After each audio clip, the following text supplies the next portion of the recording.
임대차 계약의 효력. 요 효력은 우리 교재에 있네요. 251페이지 보면 상호간의 권리 의무라고 해서 임대인의 권리 의무, 임차인의 권리 의무 이렇게 나와 있습니다. 그 중에서 이제 임대인의 권리는 차임 청구권이 핵심이 될 거고요. 그렇죠? 임대인은 임차인에게 차임을 청구할 수 있는 권리가 있으니까 임대인의 권리는 차임 청구권이 핵심이 될 거고, 이제 의무가 문제가 되는데, 의무는 약속한 대로 목적물로 사용 수익하게 할 의무가 있죠. 이때 단순히 물건을 던져주는 걸로 끝나서는 안 되고요. 임차인이 그 물건을 사용 수익할 수 있는 상태로 만들어 줘야 돼요. 이걸 임대인의 수선 의무라고 합니다. 그래서 임대차 계약의 효력 중에서 첫째로 임대인의 의무 중에서 수선 의무라는 게 생깁니다. 임대인의 수선. 원래 임대인의 가장 기본이 되는 의무가 뭐예요? 임차인으로 하여금 목적물을 사용 수익하게 할 의무, 이렇게 되겠죠. 요게 있어요. 임대인은. 그러니까 이 목적물로 사용 수익하게 하려면 당연히 목적물을 인도해 줘야 되고, 인도해 줘야죠. 또 누군가가 임차인의 사용 수익을 방해하고 있다면 임차권은 채권이니까 물권적 청구권이 없어요. 그러니까 소유자인 임대인이, 물권을 갖고 있는 임대인이 자신의 물권적 청구권을 행사해서 임차인의 사용 수익을 방해하고 있는 사람을 방해를 제거시켜야 되는 물건 인도 의무, 목적물 방해 제거 의무, 이런 게 기본적으로 있어요. 인도 의무라든가 방해 제거 의무라든가 이런 것들. 여기에 더 나아가서 목적물에 만약에 고장이 생겼다. 고쳐줘야죠. 누가? 임대인이. 주거용으로 임차인이 빌렸어요. 살아야 될 거 아니에요. 살 수 있게 해줘야죠. 보일러가 고장났어. 고쳐줘야죠. 수도가 고장났어. 고쳐줘야죠. 변기가 고장났어. 고쳐줘야죠. 이걸 임대인의 수선 의무 또는 현상 유지 의무 이렇게 불러요. 물론 임차인의 특수 목적, 예컨대 임차인이 식당을 운영하려고 해. 주방시설까지 임대인이 해줄 필요는 없습니다. 임차인의 특수 목적을 위한 시설까지 해줄 의무는 없으나 기본적인 현상 유지는 해줘야 되기 때문에 수선 의무가 있다라고 얘기를 합니다. 임대인의 수선 의무.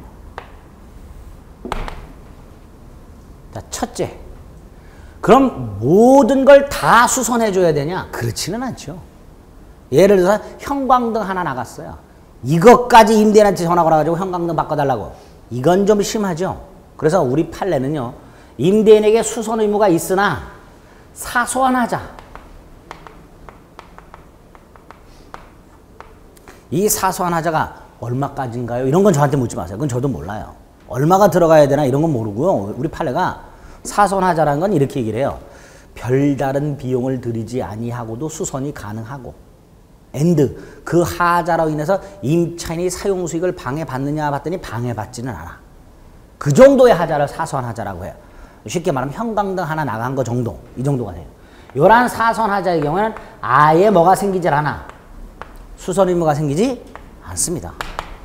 두 번째로 이렇게 계약을 하는 경우가 있어요. 임대인과 임차인이 계약을 맺으면서 수선은 임차인이 하기로 한다. 이렇게 할 수 있는가? 즉 임대인의 수선 의무를 면제시키는 특약을 할 수 있는가? 만약에 지역적으로요, 물건이 딸려. 물건을 내놓기만 하면 임대차가 계속돼. 그럼 임대인이 큰 소리 치죠. 큰 소리 칠 때 하는 말이 뭐예요? 수선은 당신이 알아서 하세요. 임차인 억울하죠? 이럴 때 그 수선은 당신이 알아서 하세요. 나는 수선 의무를 이행하지 않겠습니다. 라고 수선 의무를 면제하는 특약을 할 수 있을까? 있다. 우리 판례 있다.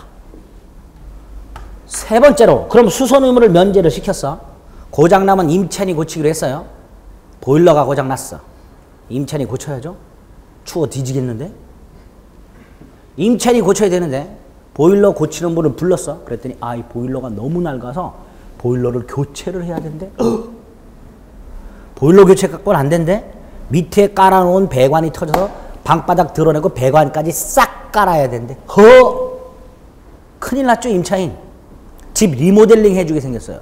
이것까지도 면제 특약 속에 들어가느냐의 문제가 있어요. 우리 판례. 아무리 임대인의 수선 의무를 면제하는 특약을 했다 하더라도 대규모 수선,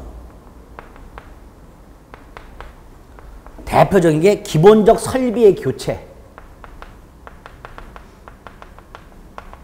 좀 전에 말씀드린 보일러 교체, 배관 교체 같은 돈 많이 들어가죠? 이거는 면제되지 않는다라고 얘기해요. 다 판례예요. 그냥 수선 의무가 있다라고만 되어 있기 때문에 이런 것들이 문제가 되더라. 자, 첫째, 사소한 하자의 경우에는 수선 의무가 없다. 두 번째, 수선 의무를 면제하는 특약을 할 수 있다. 다만 아무리 수선 의무를 면제하는 특약을 했다 하더라도 대규모 수선 의무까지 면제되는 것은 아니다. 그 다음에 이 하자가 이렇게 생겼어. 임대인이 자고 있는데 임차인한테 전화가 왔어요. 전화가 와가지고 변기가 부서졌다. 와서 변기를 교체해달라. 교체해줘야죠. 해줘야 되잖아요. 이걸 하지 않았다면 수선 의무는 누구한테 있으니까 임대인한테. 근데 임대인이 가만히 생각해 변기가 왜 부서졌을까? 물어봤어. 왜 부서졌네? 그랬더니 부부싸움하다 부셨대. 임차인이. 부부싸움하는데 승질 나가지고 와이프가 화장실 가려고 그런 걸 못 가게 하려고 부셔버렸대. 임차인의 귀책 사유로 하자가 생겼죠. 이것도 임대인이 수선해줘야 될까요? 해줘야 돼요. 그것도. 이 하자가 임차인의 귀책 사유로 발생한 경우에도 누가 수선해준다? 임대인이, 우리 판례가. 근데 임대인 열받죠? 따로 손해배상을 청구하는 걸로 갑니다.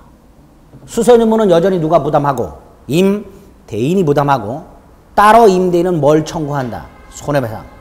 그걸 담보할 목적으로 받아두는 게 뭐다? 보증금. 나중에 보증금에서 까면 된다가 우리 판례예요. 그래서 임차인이 귀책 사유에 의한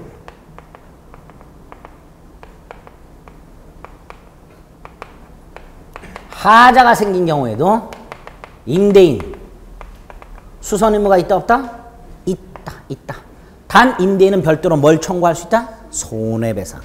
그 손해배상을 나중에 어디에서 충당한다? 보증금. 그래서 이 보증금이 바로 임차인의 귀책 사유에 의한 임대인의 손해를 충당할 목적으로 지급하는 돈이다라고 판례가 얘기를 합니다. 이렇게죠. 여기까지가 임대인의 수선 의무의 기본이다라고 생각하시면 돼요. 이 정도가. 여기에 더 나아가서 임대인이 임차인의 안전을 배려해 줄 의무,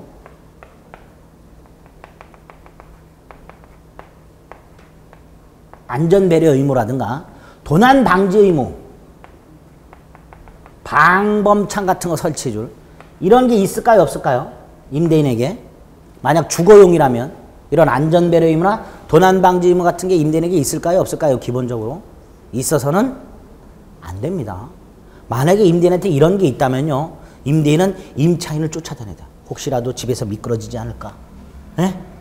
방범창 설치해주고 그래도 불안하니까 기다려 옆에 밤새도록 지켜줘야 돼. 그래서 우리 판례에 의하면 보통의 임대차 계약의 경우에는 이런 안전배려 의무나 도난방지 의무 따위는 없다라고 해요. 이건 어디에 있냐면 특수임대차. 무슨 임대차? 특수임대차. 대표적인 게 여관 숙박계약. 여관 숙박계약도 단기임대차입니다. 불 났는데 여관 주인 혼자 도망가면 돼요? 안 돼요? 안 돼요. 그래서 완간기 같은 거 설치하는 거고요. 불나면 객실 다 개방해서 대피시키고 여관 주인이 마지막으로 탈출을 해야 되는 거예요. 그게 안전배려 의무예요. 병실 입원 계약, 임대차입니다. 예?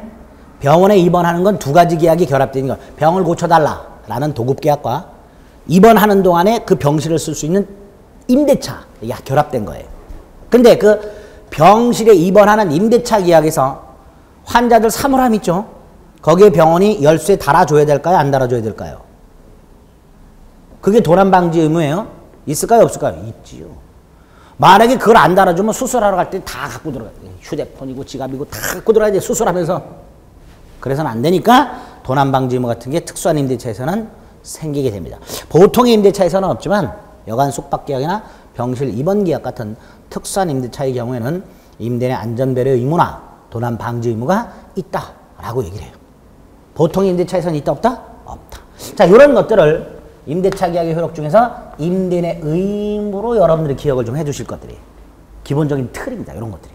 가장 기본이 되는 게 요거고요. 이 의무로부터 요 세 가지가 나오고요. 그 세 가지 중에서 수선 의무가 핵심이 되는 거고요. 수선 의무가 된 이런 기본적인 내용에다가 이런 거는 원칙적으로 없지만 어디에는 있다?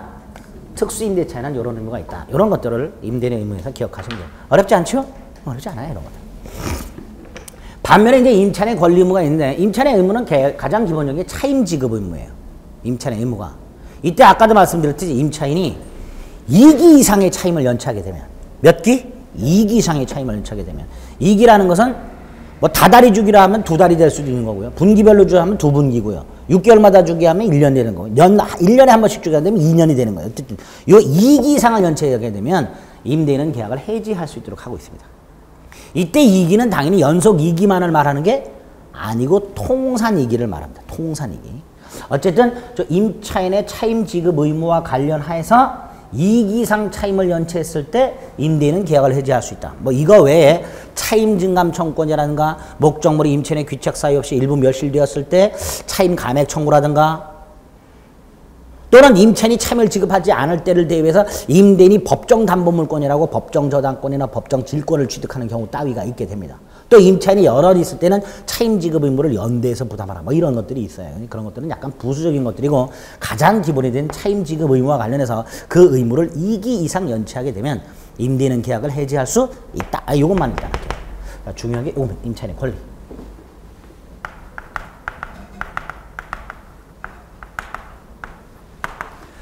중요한 권리가 4가지가 있습니다. 임차인의 권리가. 하나가 임차권, 이게 가장 핵심이에요.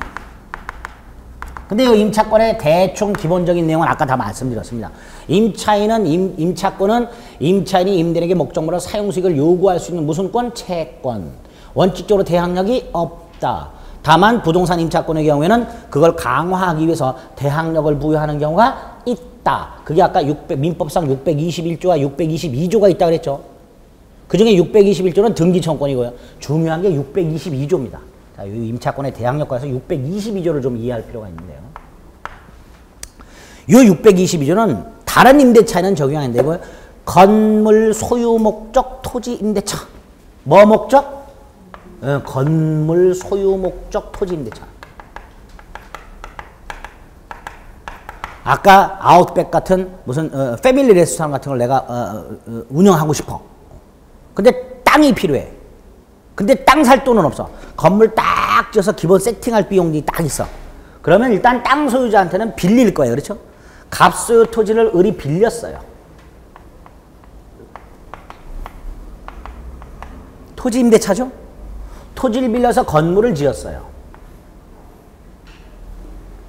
갑소유 땅, 을소유 건물 이렇게 됩니다. 갑소유 땅, 을소유 건물. 지상권을 설정할 수도 있지만 토지 소유자가 지상권 설정 안 해준다 그랬어요. 왜? 거긴 최단기가 있어. 최소 30년을 보장해줘야 돼. 이렇게 안 해요. 그러니까 임대차를 하는 거예요. 어쨌든 을이 건물 소유 목적 토지 임대차를 해가지고 건물을 지었는데 을 불안하죠. 새로운 토지 소유자가 나타나서 건물을 철거하고 토지를 돌려달라 그러면 돌려줘야 되는 문제가 생겨요. 그러니까 얘는 대항력을 갖고 싶죠. 첫 번째가 갑에게 등기를 청구하는 거예요. 그게 621조예요.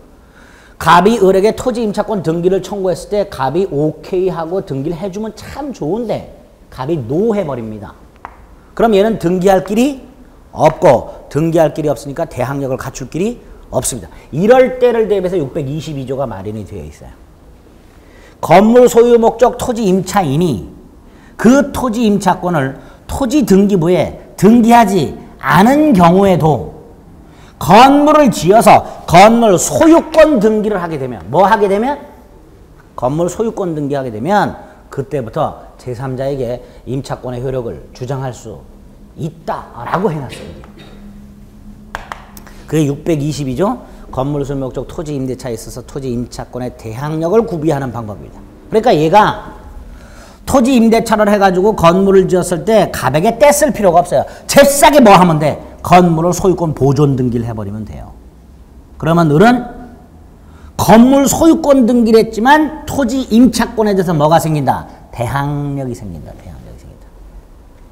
이걸 제가 뭐 그렇게 설명을 드렸는데 이거 또 한 몇 년 전에 또 어느 지역이더라? 의정부인가 포천에서 이제 중개사 하시는 분이 전화가 왔어요. 이 땅을 중개를 했대요. 요런 땅을. 갑소유 땅에 을이 임차권에 터잡아 건물을 소유하고 있는 땅을 중개를 했는데 땅을 새로 사고자 하는 사람이 자신이 건물을 지어서 땅을 소유하고 싶어서 임차인에게 철거를 해야 되는데 이 사람이 안 하고 버티고 있다고 얘기를 하더라고요. 방법이 없겠냐 그러더라고요. 저한테. 그래서 제가 제일 먼저 물어봤어요. 혹시 그 임차권이 등기돼 있냐? 안 돼 있대요. 그러면 그 임차인이 건물을 소유권 등기했냐 그랬더니 건물이 무허가 미등기 건물이래요. 그럼 빨리 돈 주고 이전 등기하라 그랬어요. 빨리. 그리고 철거 소송하면 철거해야 된다고. 이 건물 가격을 과도하게 요구한다고 어떻게 하면 좋겠냐고 저한테 전화 왔어요. 그래서 제가 빨리 등기하라. 빨리 이전 등기하라고. 토지 소유자가 샀어요. 그럼 빨리 이전 등기하려면 얘가 소유권을 먼저 취득하죠. 그 다음에는 얘가 건물을 등기하더라도 대항력을 얘한테 주장할 수가 없단 말이에요. 빨리 이전 등기. 그러면 되겠네요. 그래. 한 달 뒤에 전화가 왔어요. 여전히 을이 건물을 고가에 사라고 요구한대요. 그래서 이전 등기했어요. 철거하라고 요구하면 되는 그랬더니 안 하고 미적미적 하다가 얘가 잽싸게 건물 소유권 등기를 해버렸대요. 끝났죠? 방법 없다 그랬어요. 제가. 을이 요구하는 대로 들어줄 수밖에 없다 그랬어요. 기간을 보장해 주던가. 또 기간 보장했을 때 얘가 대항력이 있기 때문에 얘한테 갱신 청구할 수 있고 거절하면 지상물 매수를 청구할 수 있어요. 꼼짝없이 당하게 생겼어요. 제가 그렇게 말씀을 드렸지 않습니까? 그랬더니 글쎄 말입니다. 어떻게 방법이 없을까요? 라고 전화가 왔어요. 그래서 제가 그랬어요. 방법이 없어요. 그랬어요. 써먹어요. 이럴 때. 그래서 622조 대항력 건물 소유 목적 토지 임대차에 있어서 그 토지 임차권을 등기하지 아니한 경우에도 토지 임차인이 그 토지 위에 건물을 등기하게 되면 그때부터 제3자에게 대항력이 생기도록 하는 이런 조문이 하나 있게 됩니다. 자, 임차권에서는 이렇게 부동산 임차권이 민법상 대항력을 갖출 수 있는 방법. 첫째가 등기하는 방법. 두 번째가 622조. 두 가지가 있다. 됐죠? 임차권에서 이런 거 확인하시고요. 두 번째가요. 임차인의 비용 상환 청구입니다. 비용 상환 청구.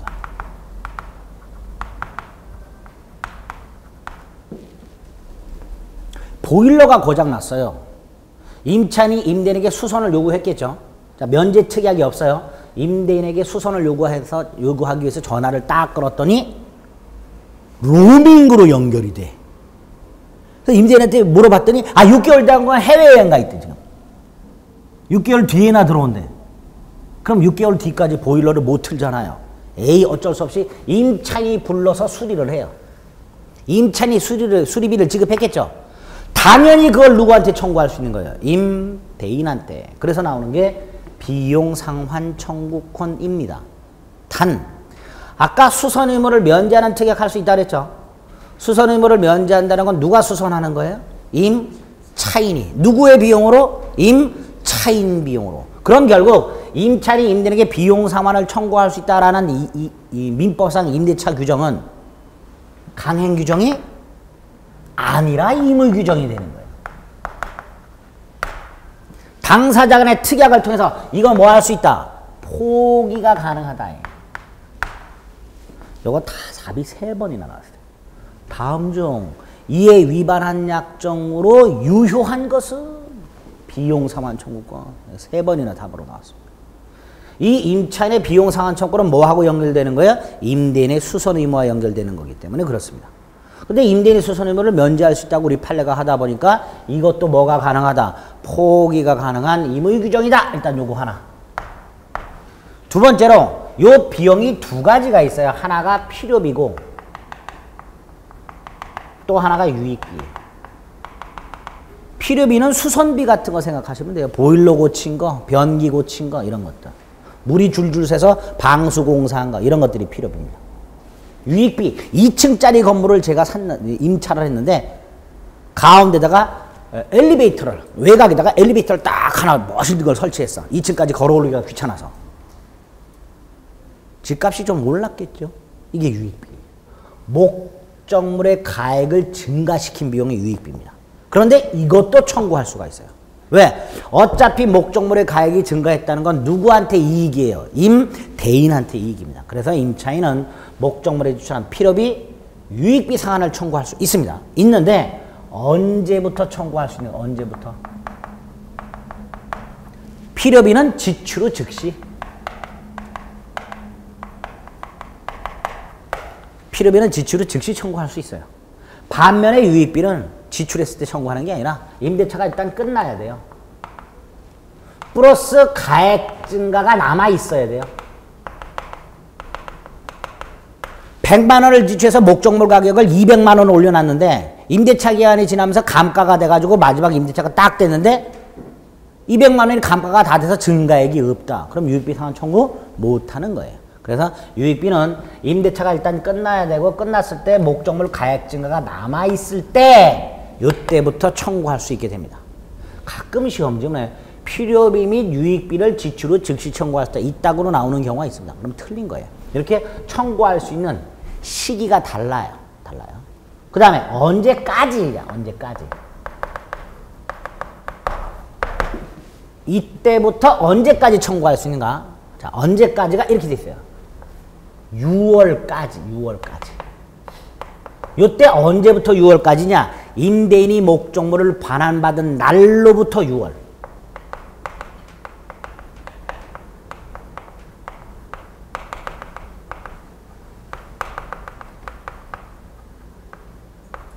요 6월 가로넣기로 나온 적이 있습니다. 6월 가로넣기. 자, 이때 조심하실 것은요.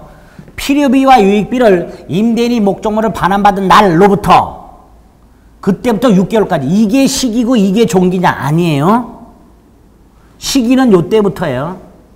요때부터 지출 후 즉시부터 6월까지인데 요 6월의 기산점이 요거일 뿐 필요비 유익비를 모두 다 요때부터 요때까지 청구할 수 있는 게 아닙니다. 그거 조심하셔야 돼요. 무슨 말인지 아시겠죠? 예? 요 임대인이 목적물을 반환받은 날로부터 청구할 수 있고 그때부터 6개월까지 청구할 수 있다가 아니에요. 요거는 요 6월의 기산점만을 말하는 겁니다. 그래서 필요비는 지출 후 즉시부터 임대인이 목적물을 반환받은 날로부터 6월까지 요때부터 요때까지 청구하는 거예요. 무슨 말인지 아시겠죠? 이렇게 언제부터 청구할 수 있고 언제까지 청구하는가 여기까지. 그 다음 이제 필요비는 계산하기가 참 쉬운데 유익비는 좀 계산하기가 어려울 때가 많아요. 유익비는 계산하기 어려울 때가 많은데 그거 관련된 판례들은 이제 나중에 기본서를 통해서 보고 일단 기본적으로 임차인의 비용 상환 청구권이라는 게 있는데 이게 첫째로 임의 규정이다. 두 번째로 필요비 유익비 모두 다 상환 청구할 수 있는데 필요비 유익비를 언제부터 언제까지 청구할 수 있는가 딱 요 두 가지만 오늘은 머릿속에 딱 박습니다. 됐죠? 이걸 임차인의 비용 상환 청구권이라고 부릅니다. 세 번째 권리가 임차인의 부속물 매수 청구권입니다. 임차인의 무슨 청구권? 부속물 매수 청구권. 자, 이때 비용 상환 청구권은 그게 부동산 임차인인지 동산 임차인인지 이런 거 따지지 않고 인정이 돼요.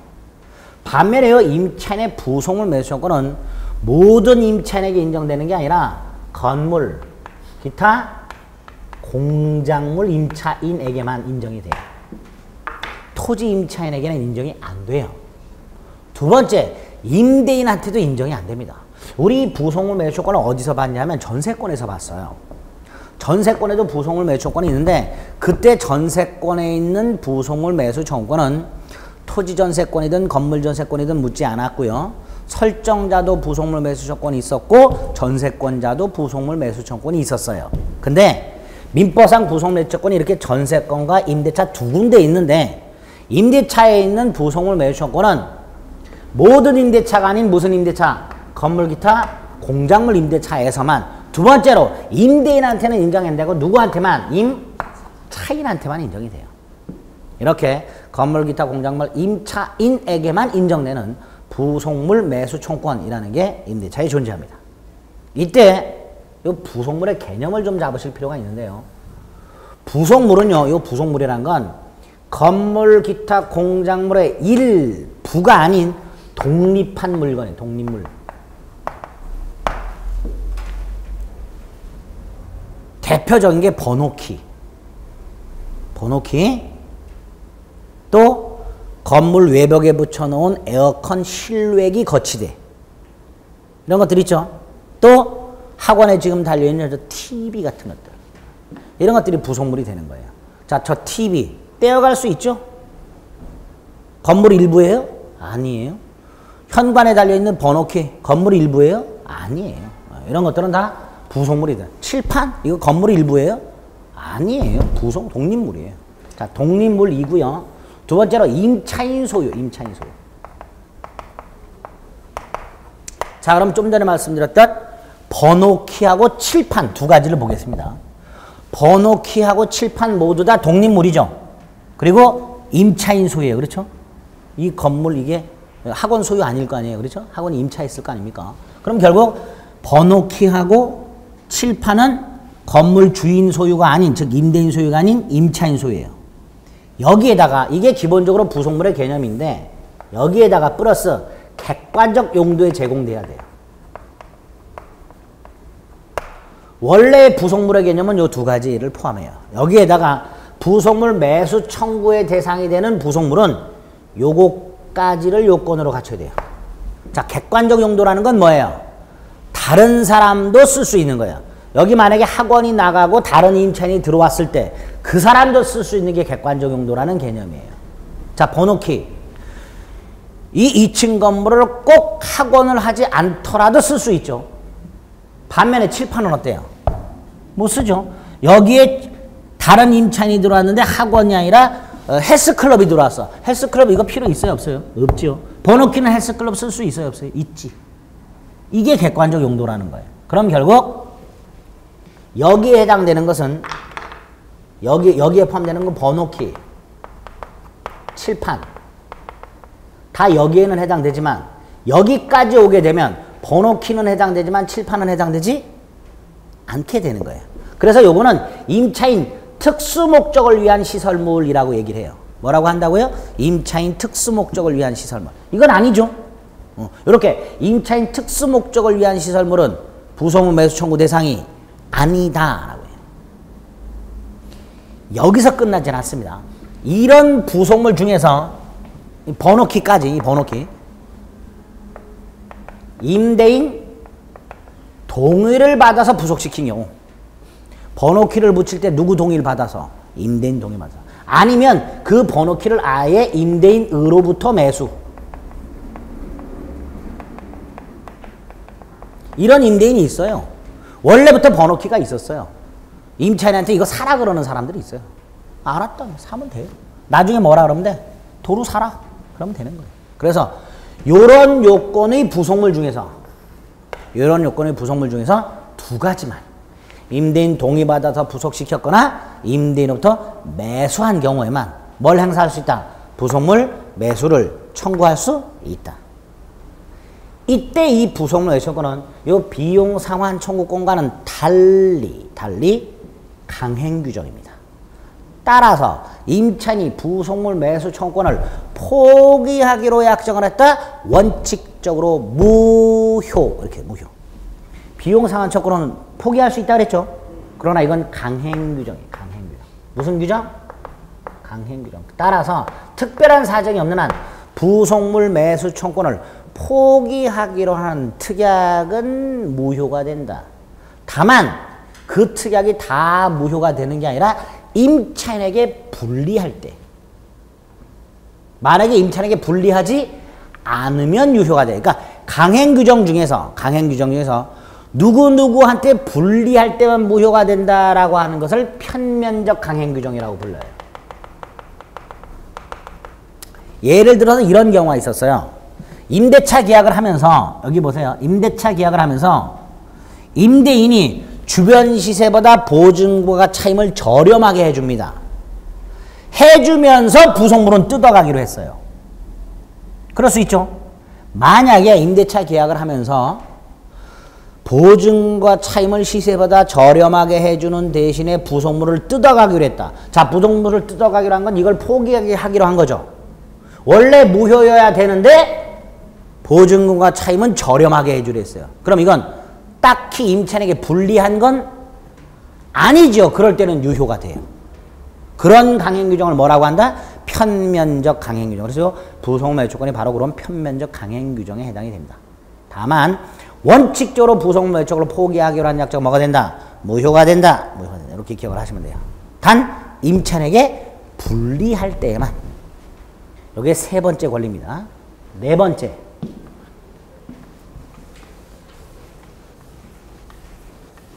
임차인에게 인정되는 권리, 임차권, 비용 상환청권, 건물 기타 공작물 임차인의 부속 매수권. 마지막이 지상물 매수청권이 있어요.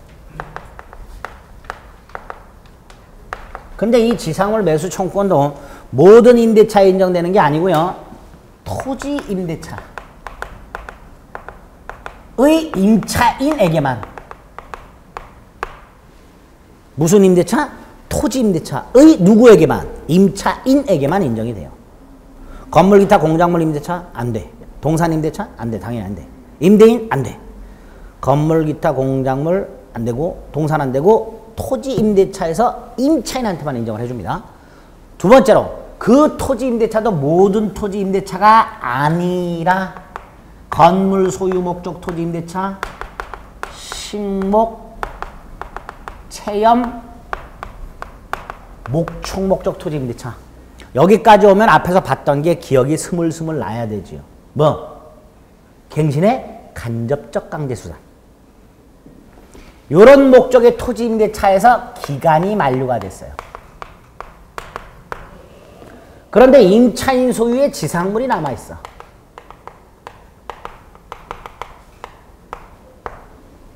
기간을 정해놨는데 기간이 만료가 됐고 임차인 소유의 지상물이 남아있어요. 건물이라든가 나무라든가 소금 창고라든가 우사라든가 이런 게 남아있어. 당연히 임차인은 갱신하고 싶겠죠? 갱신을 청구해요, 임차인. 그럴 때 임대인이 오케이 하면 약정갱신을 하겠죠. 근데 만약에 거절을 했다? 그럼 임차인은 뭐 할 수 있다? 아, 이거 할 수 있다. 이때 이 지상물 매수청구 임대인은 거절할 수 있다 없다? 없다. 거절 불가. 요걸 임차인의 지상물 매수 청구권이라고 합니다. 근데 여기서 문제가 하나 생겼어요. 어떤 문제가 생겼냐면 이런 임대차 계약을 하면서 기간을 약정을 안 했어요. 기간을 약정 안 하고 일단 토지를 빌린 다음에 건물을 지었어요.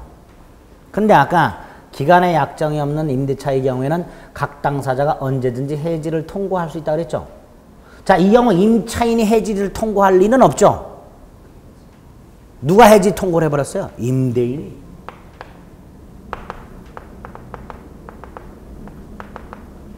얼마 지나면 해지가 돼요? 6개월. 부동산에서 임대인이 해지 통했으니까 얼마 지나면? 6개월 지나면 해지가 됩니다. 그럼 결국 임차인은 땅을 빌려가지고 건물 잘 지어놨는데 임대인이 느닷없이 해지 통고함으로써 6개월 뒤에 토지를 돌려줘야 돼. 건물은 철거해야 돼. 이런 문제가 생겼죠? 근데 이에 대해서 우리 민법이 아무런 규정이 없어요. 임차인이 억울해가지고 법원을 갔어. 법원을 갔더니 우리 법원이 이 경우에도 지상물 매수를 청구할 수 있다. 그래서 우리 민법상 임차인이 지상물 매수를 청구할 수 있는 경우가 이제 두 가지가 나옵니다. 하나가 법이 규정한 게 이거고요. 또 하나가 민법이 예상을 못했는데 이런 경우가 생겼어요. 건물이나 식목이나 체험이나 목축 목적 토지 임대차 계약을 하면서 압불사 기간을 안 정했어. 그런데 임차인은 지상물을 갖고 있어. 임대인이 느닷없이 해지를 통고했어. 6개월 지나면 해지가 돼. 이럴 때 임차인 건물을 철거해야 되는 것 때문에 밤에 잠을 못 자. 고민하다가 법원을 갔더니 법원에서 이때도 뭐 할 수 있다? 지상물 매수를 청구할 수 있다. 이렇게 얘기를 해. 이 두 가지 경우에 지상물 매수 청구가 가능합니다. 그 다음에 이때 이제 이 지상물이 도대체 어떤 거여야 되는가 이런 것들이 쭉 나오게 되는데 뭐 많아요. 무허가 미등기 건물도 된다. 별 경제적 가치가 없는 지상물도 된다. 임대내 개발 쓸모가 없는 지상물도 된다. 지상물에 뭐 저당권 따위가 설정이 되어 있어도 된다. 다 되는데 단 임대차 목적에 반하여 축조가 되고 임대인이 예상 못했던 고가의 지상물 이런 게 있어요. 예컨대 식목 목적 토지 임대차를 했어. 그럼 임차인은 나무 심어야 되죠. 근데 임차인이 펜션을 지어놨어. 자, 임대차 목적에 반하여 축조됐죠. 엔드 펜션 외벽을 이태리 대리석으로 싸발랐어. 보통 펜션 가격보다 2배가 비싸. 그럼 이렇게 말할 수 있죠. 그 펜션은 임대차 목적에 반하여 축조가 되고 임대인이 예상할 수 없는 고가의 지상물 이렇게 되겠죠. 이거는 매수 청구 못해요. 우리 판례가. 이건 안 된다. 그런 거 빼고 정상적으로 설치된 지상물의 경우에 정상적으로 설치가 됐다면 그게 무허가든 미등이든 이런 거 따지지 않는다. 다 된다. 다 되지만 아까 말씀드렸듯이 임대차 목적에 반하여 축제되고 임대인이 예상할 수 없는 고가의 지상물 이것만은 안 된다라고 얘기를 합니다. 자, 이런 것들을 토지 임차인의 지상물 매수 조건이라고 하는데 두 가지만 더 기억을 합니다. 하나가요. 요것도 무슨 규정?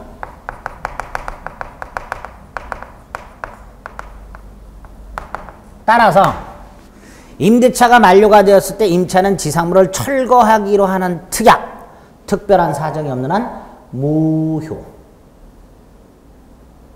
임차인은 지상물을 철거하고 토지를 반환하기로 하는 약정, 특별한 사정 없는 뭐가 된다고요? 무효. 표면적 강행이죠. 또 하나가 이런 경우가 있었어요. 갑소유 땅이 있고요. 을이 이제 토지 임차권에 터잡아서 건물을 갖고 있었어요. 토지 임차권이 있고요. 건물을 소유하고 있었어요.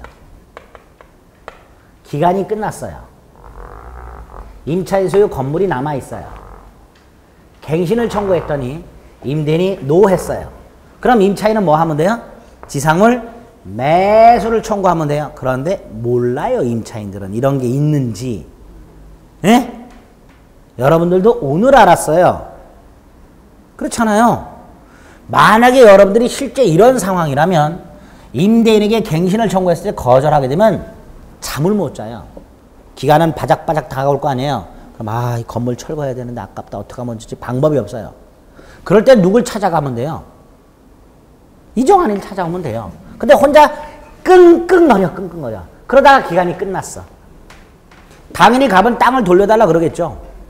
갑도 이런 게 있는지 몰라요. 임대인도. 에? 민법 공부하지 않는 한 몰라요. 그러니까 당연히 갑은 철거를 청구할 거예요. 하겠죠. 법원은 딱 봐. 이거 임차인이 지상물 매수 청구하면 되는데 왜 안 했을까? 임차인을 불러갖고 이거 지상물 매수 청구하면 되는데 왜 안 하냐? 이렇게 법원이 넌지시 언지를 줬다. 큰일 납니다. 민사소송에서는 법원은 절대로 이렇게 이렇게 해라 저렇게 해라 말 안 주장할 때까지 가만히 있어야 돼요. 만약에 여기서 임차인에게 알려줬다. 임대인한테서 뇌물 받아먹었냐 소리 들어요. 공평해야 돼요. 법원은. 그러니까 누구 편을 들어서도 안 되는 거예요. 그러니까 갑이 철거 청구를 만약에 소송을 법원에 했을 때 법원은 속이 터져요. 임차인이 불쌍해 저거. 저거 주위에 있는 변호사한테만 물어봐도 되는데.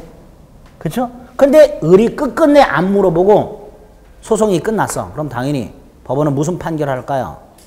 철거하라 이런 판결이 나와요. 그때서야 어머뜨셔 이렇게 돼요. 갑은 당연히 철거 판결문을 가지고 집행관을 대동하고 이때 집행관은 오한말을 들고 합니다. 철거하겠죠. 그제서야 을은 안 되겠다. 누군가에게 자문을 구해야 되겠다. 자문을 구하러 갔어. 갔더니 딱 한마디에 그 지상물 매수 청구하면 되는데요. 청구했어. 그랬더니 살 리가 없겠죠. 또 법원을 갔어. 그랬더니 법원이 이제 편을 들어줍니다. 토지 임차인이 지상물 매수를 청구하지 아니하여 토지 임대인이 건물 철거 소송이 승소 판결로 확정이 되었다 하더라도 아직 그 철거가 집행되기 전에는 임차인은 건물 매수를 청구할 수 있다. 이런 것들이 나오지. 왜 그럴까요? 우리 대법원은 건물 되게 좋아해요. 어떻게 하면 건물 철거를 막아볼까? 이런 판결도 있게 됩니다. 그래서 지상물 매수 청구 관련해서는 실질적으로 다른 어떤 권리보다도 판례가 굉장히 많이 쌓여 있습니다. 이제 그런 판례들을 나중에 요 기본적인 내용 가지고서 하나하나 이해 암기하셔야 됩니다. 됐죠? 자, 임대차 계약의 효력과에서 임대인의 권리 의무, 임차인의 권리 의무가 있는데 내용은 다 잊어버리셔도 됩니다.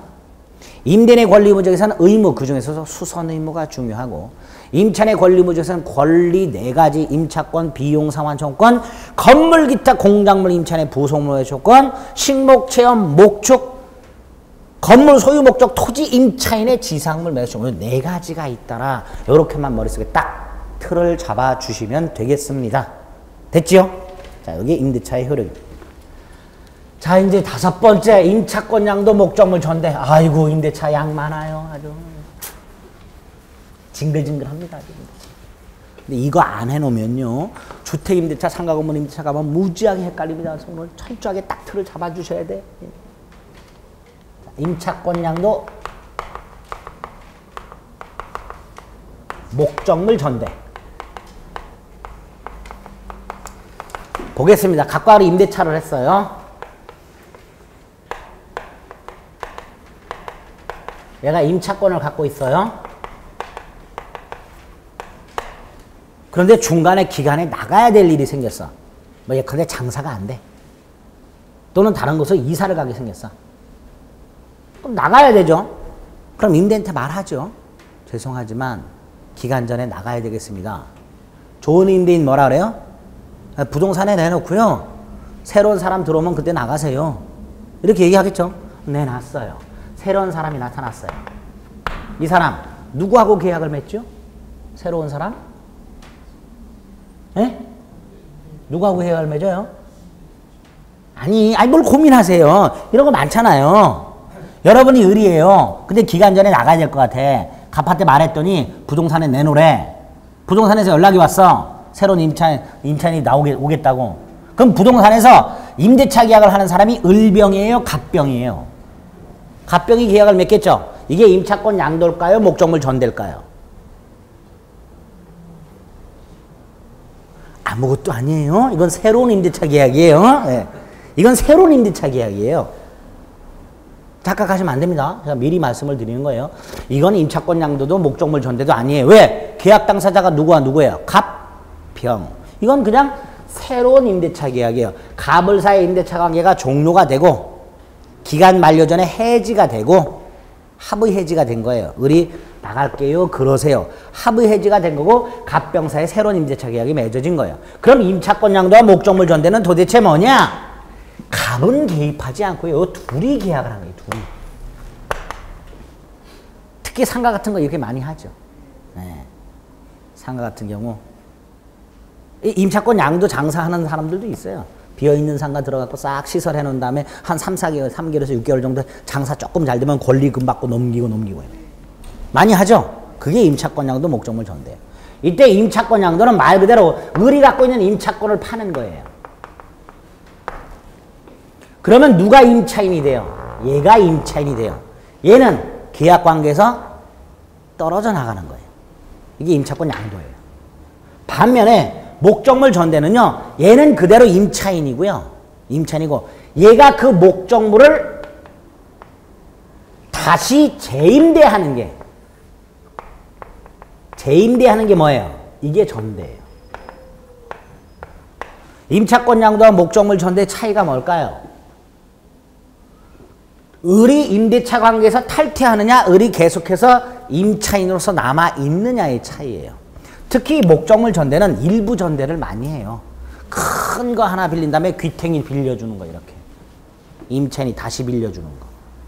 그래서 임차권 양도는 임차인이 임대차 관계에서 탈퇴하면서 임차권을 양수한 사람이 새로운 임차인이 되는 거니까 갑, 을 사이의 임대차 관계가 갑, 병사의 관계로 바뀌는 게 임차권 양도고요.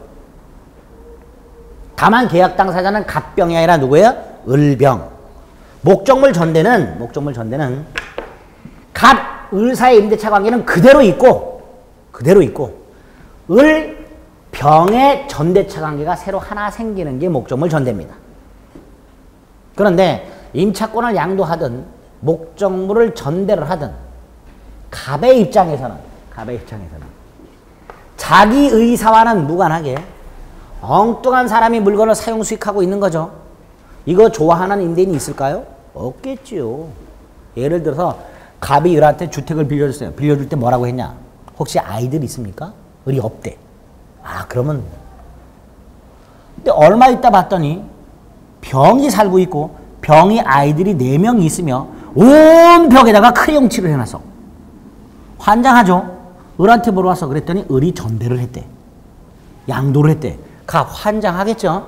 이런 경우가 생겨요. 그래서 이 임차권 양도나 목적물 전대는 계약 당사자가 임차인과 양수인, 임차인과 전차인이고 임대인은 개입을 하지 않기 때문에 임대인의 이익이 침해될 가능성이 있습니다. 따라서 함부로 할 수 있다 없다? 없다. 그래서 우리 민법은 이렇게 해놨어요. 임차권 양도나 목적물을 전대하는 경우 임대인 동의 없이는 못해 이렇게 해놨어요. 임대인 동의 없이는 임차권을 양도하거나 목적물을 전대하지 못한다 이렇게 해놨습니다. 못한다. 누구의 동의가 필요하다?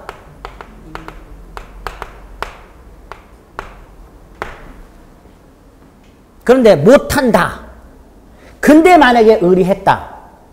그러면 이 임차권 양도나 목적물 전대 계약은 무효다라고 해야 되죠. 근데 우리 민법이 뭐라고 해놨냐면 만약에 임차인이 임대인 동의를 받지 않고 임차권을 양도하거나 목적물을 전대했다면 임대인은 이 임대차 계약을 해지할 수 있다. 이렇게 해놨어요. 이게 무슨 뜻일까? 학자들이나 대법원이 생각을 해봅니다. 아, 이건 이런 뜻이다. 임차권을 양도하거나 목적물을 전대할 때 임대인 동의를 받도록 되어 있는데 만약에 동의를 받지 않고 했을 때 그 임차권 양도 계약이나 목적물 전대 계약이 무효가 되는 게 아니고 단순히 갑이 뭐 할 수 있을 뿐이다. 계약을 해지할 수 있을 뿐이다. 라고 해석을 하는 거예요. 그렇게 되어 있으니까 규정 자체가. 그래서 우리 판례도요. 임차권 양도나 목적물을 전대했을 때 임대인의 동의를 받지 않았다면 이 계약 자체가 무효가 되는 건 아니고 계약은 그대로 유효하고 다만 얘가 집주인 갑한테 자신의 권리를 주장하지 못한다라고 해석을 하는 거예요. 동의를 받지 않았다면 병이 갑에게 병 자신의 권리를 주장할 수가 없다. 이렇게 해석을 하는 거예요. 계약 자체는 유효하고 자, 그래서 첫째, 임차권 양도와 목적물 전대의 뜻. 임차권 양도란 임차인이 임차권 자체를 양도함으로써 새로운 임차인이 나타나게 되고 임차인은 임대차 관계에서 탈퇴함으로써 갑을사의 기존전 임대차 계약이 그 동일성을 유지한 채 임대인과 새로운 임차인 사이의 관계로 존속하는 것을 임차권 양도라고 하고 목적물 전대란 기존 임대차 계약은 그대로 있으면서 그대로 존속하면서 새로운 임대차 계약이 맺어지는 임차인과 전차인 사이에 새로운 임대차 계약이 맺어지는 것을 목적물 전대라고 한다. 이때 임대인 동의 없이는 임차권을 양도하거나 목적물을 전대할 수 없다라고 되어 있는데 이때 임대인의 동의는 임차권 양도 계약이나 목적물 전대차 계약의 유효 요건이 아니다. 그럼 무슨 요건이냐? 병이 갑에게 자신의 권리를 주장하기 위한 요건이다. 만약에 동의를 받지 못했다면 병은 갑에게 자신의 권리를 주장할 수 없다. 이렇게 될 거예요. 됐죠? 자, 그리고 이제 구체적인 법률 관계가 나오는데 두 가지 형태예요.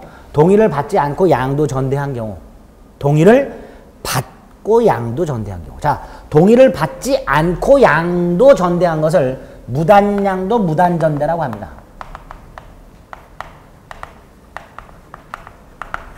반면에 동의를 받은 것을 뭐라고 하는가? 적법양도, 적법전대 이렇게 불러요. 무단양도, 무단전대, 적법양도, 적법전대 이렇게 부릅니다. 이 중에서 임차권 양도나 목적물 전대에서 시험 문제가 나면 90%가 여기에서 무단전대. 무단전대. 자, 갑이 을에게 간단하게만 볼게요. 갑이 을에게 임대를 했고 을이 병에게 전대를 했다. 그런데 갑이 뭐 하지 않았다? 동의하지 않았다. 임차인이 임대인의 동의 없이 목적물을 전대하였다. 이와 관련된 설명으로 옳은 것은 틀린 것은 이렇게 나오게 됩니다. 가장 대표적인 문제 형태예요. 간단히만 생각해 볼게요. 지금 동의를 받지 않았잖아요. 당연히 병은 갑에게 자신의 권리를 주장할 수 있어요, 없어요? 없어요. 그래서 병은 갑이 비워달라 그러면 비워줘야 되는 거예요. 이게 무단전대의 가장 전형적인 법률 효과가 됩니다. 자, 몇 가지를 봅니다. 일단 동의를 받지 않았기 때문에 갑은 을과의 계약을 뭐 할 수 있다? 해지가 가능합니다. 문제는 갑이 을과의 계약을 해지할 수 있다고 되어 있지 해지하여야 한다고는 안 되어 있어요. 다시 말해서 해지할지 말지는 누구의 자유? 갑의 자유입니다. 첫째, 해지할지 말지는 갑의 자유다. 당연히 둘로 쪼개지게 돼요. 갑이 을과의 계약을 해지한 경우와 해지하지 않은 경우, 이 두 가지의 법률 관계로 나타나게 됩니다. 이럴 때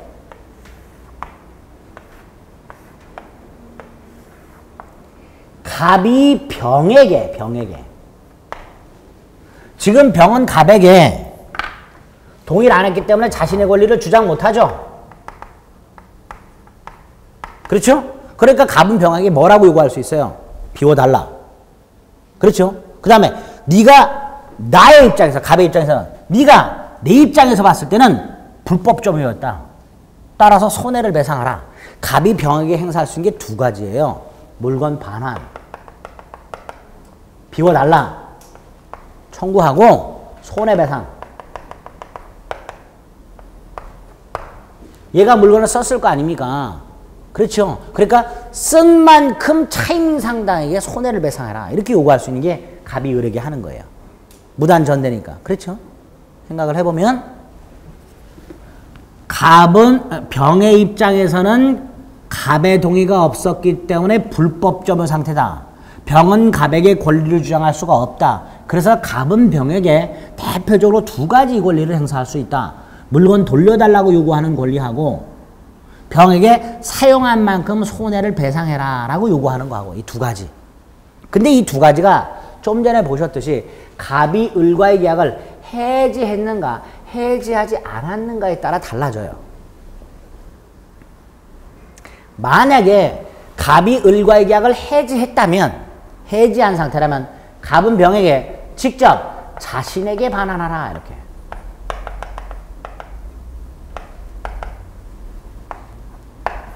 갑이 병한테 직접 나한테 돌려줘 이렇게 하게 돼요. 근데 갑이 을과의 계약을 해지하지 않았다면 갑을 간의 계약관계가 그대로 남아있죠. 갑을 간의 계약관계가 그대로 남아있다는 건 사용수익을 누가 해야 되는 거야? 을이. 그러니까 이 경우에는 갑은 병한테 을에게 반환하라 이렇게.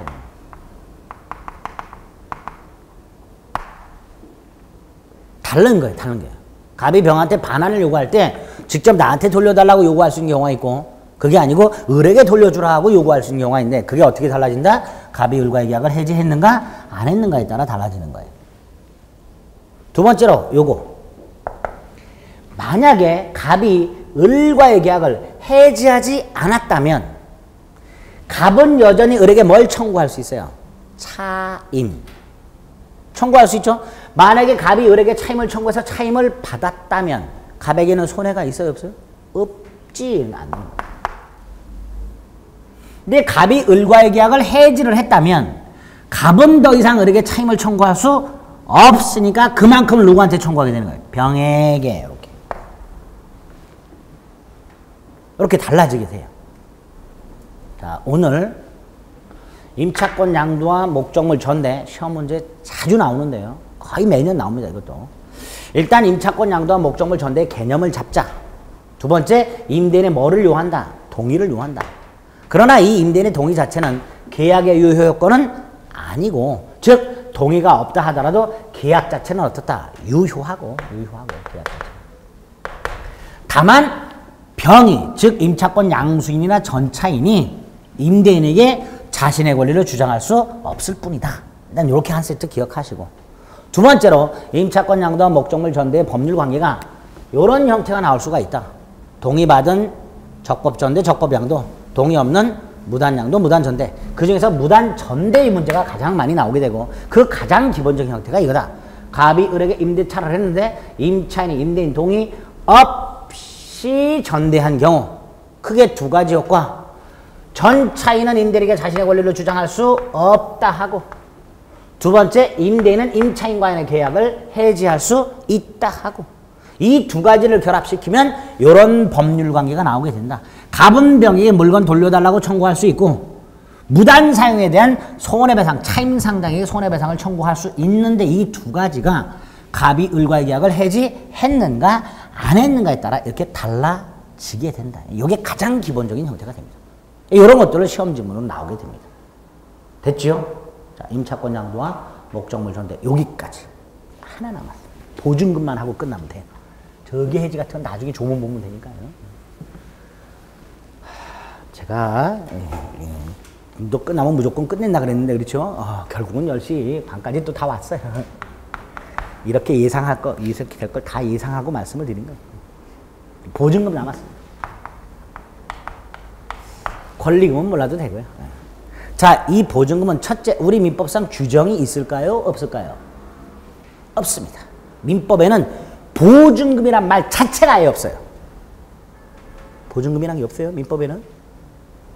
임대차의 기본적인 목적은 차임지급입니다. 보증금이란 게 주택임대차나 상가건물 가면 있어요. 주택임대차보호법이나 상가건물 임대차보호법에는 보증금에 관한 내용이 있어요. 규정이. 근데 민법상 임대차는 보증금이 없습니다. 그래서 지금부터 말씀드리는 보증금에 관련된 내용들은 다 규정이 아니라 대법원 판례입니다. 뜻. 듣기만 하세요. 보증금의 뜻이 뭘까? 임대차 계약을 하면서 임차인이 임대인에게 교부했다가 나중에 반환받는 금전기타 유가물. 이게 보증금이에요. 이거 외에 차임은 따로 지급하는 게 원칙입니다. 하는 게. 민법상.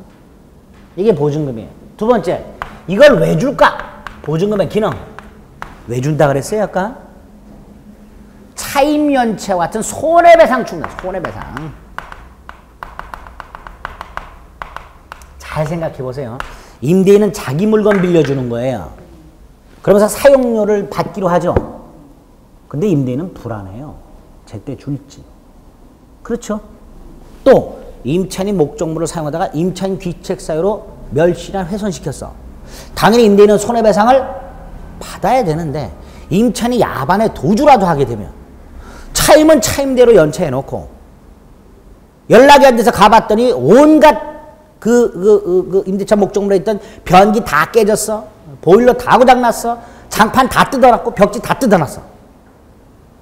임대인 황당하겠죠. 그러니까 안 되겠다 싶으니까 받아주는 게 뭐예요? 이거예요, 보증금. 그래서 손해배상 충당 기능이 보증금에 있게 됩니다. 기능이.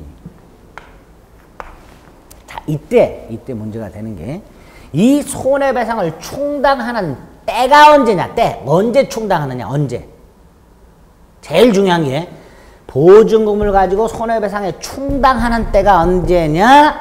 목적물 반환 시에요.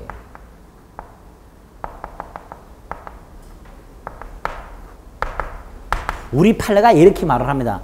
임대차가 끝났을 때 임대인이 임차인이 목적물을 반환할 거 아니에요. 그럼 임대인은 보증금을 돌려주겠죠. 자, 임대인의 보증금 반환하고요. 임차인의 목적물 반환이 있을 텐데요. 요걸 우리 판례가 동시이행 관계라고 합니다. 무슨 관계? 동시이행 관계. 두 번째로 요때요 반환되는 보증금은 임차인이 임대인에게 최초에 지급한 보증금이 아니라 보증금이 아니라 임차인이 임대인에게 목적물을 반환할 때까지 발생한 임차인의 임대인에 대한 손해배상이 공제된 잔액보증금이라고 해요. 요거를. 임대인이 돌려주는 보증금이 뭐라고요? 최초 보증금이 아니라 그때까지 목적물을 돌려줄 때까지 발생한 차임연체, 임차인이 변기를 부셨어, 임차인이 형광등을 부셔버렸어, 벽지를 뜯어내버렸어, 보일러를 부셔버렸어 등등과 같이 목적물을 반환할 때까지 발생한 임차인의 모든 손해배상이 공제된 잔액보증금이라고 얘기를 해요. 우리 판례가. 그러다 보니까 공제를 언제 하는 거예요? 반환 시에 하게 되는 거예요. 왜? 반환할 때까지 손해배상이 얼마가 될지 알 수 없으니까 미리 충당을 못하고 언제 충당하게 된다? 반환. 그래서 이런 경우 임차인이 차임을 연체하고 있어요. 예? 임대인이 차임을 내놓으라 그러죠.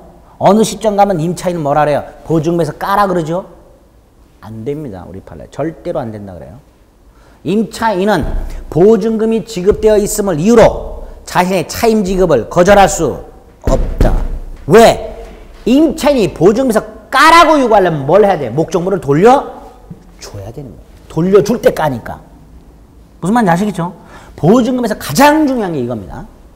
다른 건 다 몰라도 돼요. 가장 중요한 게 보증금은 손해배상을 충당하는 기능을 하는데 언제 충당하느냐를 핵심으로.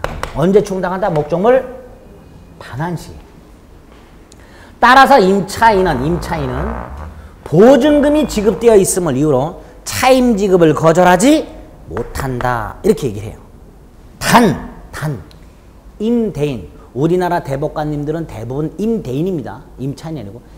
임대인은 미리 충당할 수는 있다. 이렇게 얘기해요. 임대인이 충당하는 건 괜찮다 그래요. 그러니까 임대인은 임차인이 만약에 차임을 연체했으면 두 가지 초이스가 가능합니다. 하나가 임차인한테 보증금에서 충당하겠습니다 라고 할 수도 있고, 충당하지 않고 임차인에게 계속해서 연체이자를 붙여가면서 차임을 청구할 수도 있고, 그건 임대인의 자유라고 해요. 임대인은 그런 자유가 있지만, 연체 차임에 대해서 보증금으로 미리 충당할 수 있는 자유가 있지만, 임차인이 임대인에게 보증금에서 충당하시오 라고 요구할 수는 없다. 여기까지. 그 다음에 요구와 그래서 무슨 보증금 반환 청구권, 보증금 반환 의무, 목적물의 소유자가 바뀌었을 때 뭐 이런 조금 복잡한 문제들이 나오는데, 그런 건 나중에 보고, 가장 기본적이고 가장 핵심적인 거, 보증금의 뜻은 뭐 다 알 것이고 그 기능만 좀 조심하시자. 보증금의 기능은 뭘 충당하는 기능이 있다? 그리고 이걸 언제 충당한다? 이걸 꼭 기억하시오. 그래서 임차인은 보증금이 지급되어 있음을 이유로 차임 지급을 거절하지 못한다. 이걸 머릿속에 딱 보증금 안에서 기억해 주시면 됩니다. 됐죠? 권리금 몰라도 되고요. 해지, 아까 말씀드렸듯이 즉시 해지되는 경우와 해지간이 경과하면 해지되는 경우 두 가지. 그것만 나중에 기본서에서 확인하시면 됩니다. 요 정도가 임대차 내용이 됩니다. 요거 철저하게 다음 주에요. 매매는 복습을 안 하셔도 되지만 이건 복습을 해오셔야 돼요. 이거는. 근데 매매도 복습하셔야 된다 보니까 가등기 담보가 있고 매도 담보가 있네. 그렇죠? 오늘 거를 복습을 꼭 해주시고 어느 정도 머릿속에 들어 있으셔야 다음 주 민사특별법을 할 때 조금 수월해집니다. 아시겠죠? 복습 꼭 해오세요. 오늘 여기까지 하겠습니다. 수고하셨습니다.